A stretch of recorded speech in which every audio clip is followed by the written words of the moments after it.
சொல்லி கட்டிலே சுற்றி வந்து அப்படியே சரிந்து சில நாட்களில் உயிர் விட்டார். தந்தை மகன் உறவுக்கு இதைவிட வேறு ஒன்றும் நமக்கு விளக்கம் சொல்ல முடியாது. தாஜ்மஹால் நாம் எல்லோரும் அறியும் உலக மகா அதிசயங்களில் ஒன்று. அது யாருக்காக கட்டப்பட்டது? ஷாஜகான், மும்தாஸ் அவர்களின் உறவையும் அவர்களுடைய அன்பையும் இன்றும் நாம் பார்த்து கொண்டிருக்கிறோம் என்றால் அது உலக அதிசயமாக மாறியது ஒருவித ஆச்சரியமும் இல்லை. மூன்றாவதாக நாம் எல்லோரும் தெய்வமாக வழங்கும் ஆதிசங்கரர் யாரும் என்றால் நன்றாக படித்து அவருடைய அம்மா ஈந்திருவக்கும் தன்மகனை சான்றோன் என கேட்ட தாய் என்று திருவள்ளுவரின் வாக்கின்படி வாழ்ந்தவர். ஞானம் பெற்று எங்கோ சென்றார் வடநாடுகளுக்கு. அப்பொழுது தன்னுடைய தாய் இறக்கும் தருவாயில் இருக்கிறாள் என்று கேள்விப்பட்டு ஞான சிக்ஷையால் அறிந்து ஓடோடி வந்து தாய் இறக்கும் வரையும் அவர் கூடவே இருந்து எல்லா சடங்குகளையும் செய்தார். இதைவிட நாம் உறவுக்கு வேறு என்ன விளக்கம் கூற வேண்டும்?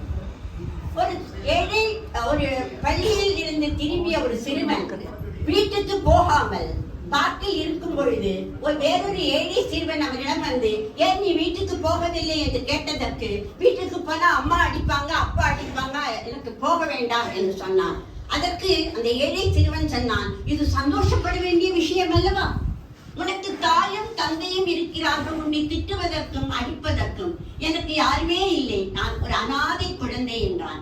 அதிலிருந்து உறவின் ஏக்கத்தை நமக்கு புரிந்து கொள்ள முடிகிறது. ஒரு திருமணம் என்பது ஒரு பெண்ணுக்கும் ஒரு ஆணுக்கும் நடக்கும் பந்தம் மாத்திரம் அல்ல, அவர்கள் இருவருடைய சைடில் இருந்தும் எல்லா பந்தங்களையும் ஒன்று சேர்க்கும் ஒரு புதிய உறவை அந்த திருமணம் உருவாக்குகிறது. ஹிட்லர் சாவதற்கு முன் பல யூதர்களை, லட்சக்கணக்கான யூதர்களை சுட்டுக் கொன்று தானே கடைசியில் தற்கொலை செய்து கொண்டார்.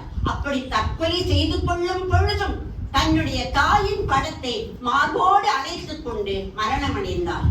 தாயின் மகனின் உறவை விட விளக்க முடியாது.